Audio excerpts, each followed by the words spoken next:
Hello student, welcome my channel let's education. I am राक्षी Pal. I hope आप सभी अच्छे होंगे। सो स्टूडेंट, आज की जो क्लास है वो है हमारी 26 अगस्त सन 2022 करंट अफेयर्स की है। 26 अगस्त के जितने भी इंपॉर्टेंट क्वेश्चन है आज हम इस क्लास में डिस्कस करने वाले हैं। ये क्लास आपकी सभी कॉम्पिटिटिव एग्जाम के लिए बहुत ही ज्यादा बेनिफिशियल है। चाहे आप किसी भी अपकमिंग एग्जाम की तैयारी कर रहे हो, चाहे वो सुपर टैट हो, पैट हो, एसएससी हो, किसी भी कॉम्पिटिटिव एग्जाम हो, तो आपका जो करंट अफेयर्स का पोर्शन है वो इस क्लास में कवर हो जाएगा। इस क्लास की जो पीडीएफ है उसका लिंक आपको डिस्क्रिप्शन में मिल जाएगा, वरना आपको उसका लिंक मेरे टेलीग्राम ग्रुप पर भी मिल जाएगा। और टेलीग्राम ग्रुप का जो लिंक है वो भी डिस्क्रिप्शन में मिल जाएगा। पीडीएफ आपको दोपहर तक मिल जाएगी, ठीक है। और जनवरी से लेकर अब तक के जितने भी क्वेश्चन आंसर कराए हैं, अगर आप उसकी पीडीएफ चाहते हैं तो आप टेलीग्राम ग्रुप से भी ले सकते हैं। तो आज की क्लास शुरू करते हैं। आज की क्लास शुरू करने से पहले मेरी आपसे यही रिक्वेस्ट रहती है, अगर आपको क्लास पसंद आती है तो ज्यादा से ज्यादा लाइक कीजिए, शेयर कीजिए, चैनल को सब्सक्राइब कीजिए। तो आज की क्लास स्टार्ट करते हैं। तो आज की क्लास का जो फर्स्ट क्वेश्चन है वो क्या है, नासा 50 साल बाद किस रॉकेट का परीक्षण करेगा। क्या है क्वेश्चन कि जो नासा कंपनी है हमारी, वो 50 साल बाद किस रॉकेट का परीक्षण करेगी। तो किसका करेगी, चंद्रमा रॉकेट का करेगी। चंद्रमा रॉकेट का परीक्षण होगा अपोलो मिशन के तहत, और कितने साल के बाद होगा, 50 साल के बाद में होगा, ठीक है। अब बात कर लेते हैं चंद्रमा रॉकेट के बारे में। तो जो चंद्रमा रॉकेट है कम से कम 332 फीट यानी कि 98 मीटर तो इसकी लेंथ बताई गई है, ठीक है। उसी के साथ में इसे खाली फ्री क्रूज कैप्सूल को क्या है, चंद्रमा की कक्षा में भेजा जाएगा, ठीक है।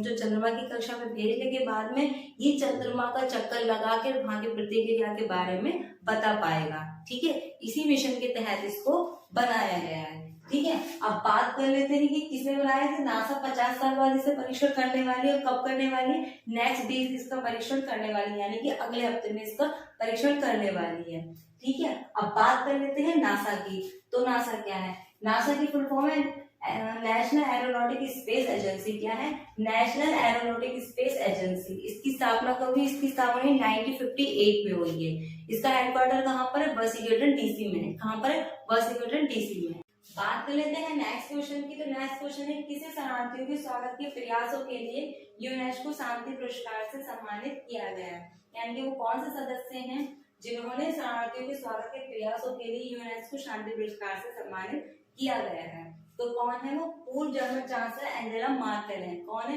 पूर्व जर्मन चांसलर एंजेला मार्केल है, ठीक है। अब बात हो रही है जर्मनी की, तो जर्मनी की भी बात कर ही लेते हैं, ठीक है।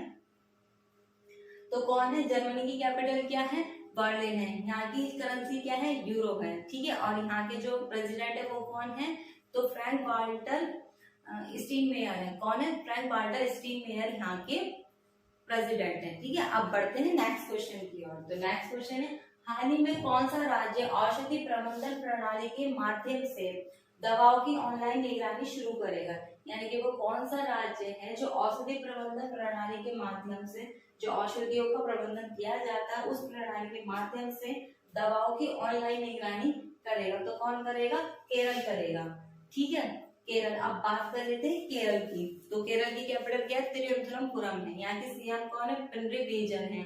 और यहाँ के जो गवर्नर है वो कौन है, आरिफ मोहम्मद खान है। केरल के कुछ नेशनल पार्क है जो बहुत इंपॉर्टेंट है। सबसे पहला कौन सा आता है, साइलेंट वैली। साइलेंट वैली या शांत घाटी, ये एक ऐसा मतलब कि राष्ट्रीय उद्यान है जो सभी कॉम्पिटिटिव एग्जाम में अधिकतर पूछा जाता है। अगर जब साइलेंट वैली का नाम लिया जाता है तो वो कहाँ की है, केरल की है। या तो साइलेंट वैली पूछा जाता है या फिर आपसे शांत घाटी पूछा जाता है, ठीक है। सेकंड नंबर पे आता है पेरियार अभ्यारण्य, वन्यजीव अभ्यारण्य, वो भी कहाँ है, केरल में है। फिर तीसरे नंबर पर आता है परम्बिकुलम राष्ट्रीय उद्यान, तो वो भी कहाँ पर है, केरल में ही है, ठीक है। तो इतनी जानकारी आपको इस क्वेश्चन से मिलती है। और कल ही मैंने आपको एक क्वेश्चन बताया था कि एंटीफ्लूएंजा एक मतलब कीटनाशक रोग हुआ था लोगों में, जिसका मुआवजा देने के लिए सरकार ने क्या है, प्रति व्यक्ति 5-5 हजार रुपए की मंजूरी दी थी। और यही क्वेश्चन मैंने आपको कल बताया था, कल की क्लास में। अगर किसी ने कल की क्लास नहीं देखी होगी तो वो आपको आइकन पर दिखाई दे रहा होगा, वहां पर देख लीजिए, या फिर जाके आप प्ले लिस्ट में भी चेक कर लीजिए, ठीक है। अब बढ़ते हैं नेक्स्ट क्वेश्चन की ओर। तो नेक्स्ट क्वेश्चन है कि पूर्व भारतीय फुटबॉल टीम के कप्तान जिनका हाल ही में निधन हो गया है वह कौन है। पूर्व भारतीय फुटबॉल टीम के कप्तान जिनका हाल ही में निधन हो गया वह कौन है, तो वो कौन है, समरभद्र बनेर्जी है। कौन है, समरभद्र बनेर्जी है। जिनका हाल ही में क्या हो गया है, निधन हो गया है। ठीक है, इन्होंने 1956 में क्या था, कॉमनवेल्थ गेमों में, ओलंपिक गेमों में क्या था, भारत के प्रतिनिधित्व किया था। ठीक है, और अब इनका क्या हो गया, इनकी मृत्यु हो गई समरदू बनर्जी की। ठीक है, अब बढ़ते हैं नेक्स्ट क्वेश्चन की ओर।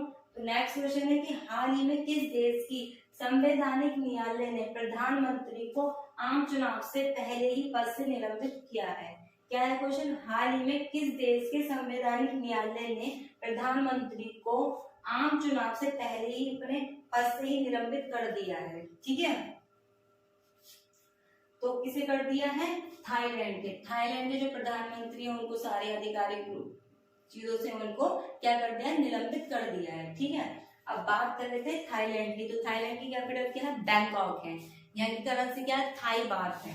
क्या है, थाई बात है। ठीक है, और यहाँ के जो मतलब कि प्रधानमंत्री हैं वो कौन है, प्रयुत आन-चान है। प्रयुत आन-चान को ही इन्होंने क्या कर दिया, उनके अधिकारियों से उनको निलंबित कर दिया है चुनाव से पहले ही। उनका 8 साल का जो कार्यकाल है वो पूरा हो चुका है और अब वो चुनाव की तैयारी कर रहे थे, लेकिन यहाँ के जो संवैधानिक न्यायालय है उसने उनके अधिकारियों से उनको अलग कर दिया है। ठीक है स्टूडेंट, तो स्टूडेंट आज के लिए मैं माफी चाहती हूँ, आज के लिए बस ये कुछ ही क्वेश्चन थे। ठीक है, तो मैं आज क्लास के लिए थोड़ी सी माफी चाहती हूँ। यही कुछ क्वेश्चन थे 26 अगस्त के, और अब मैं मिलती हूँ आपको मंडे में। सैटरडे और संडे में आपकी क्लास होगी नहीं। ठीक है, तो आज की क्लास में यहीं रोकती हूँ। अगर आपको ये सेशन पसंद आता है तो प्लीज ज्यादा से ज्यादा लाइक कीजिए, शेयर कीजिए, चैनल को सब्सक्राइब कीजिए। ठीक है, कुछ प्रॉब्लम इशू की वजह से मैं आज क्लास आगे नहीं लेके जा पा रही हूँ। ठीक है, तो आज के लिए माफी चाहती हूँ। तो थैंक यू सो मच।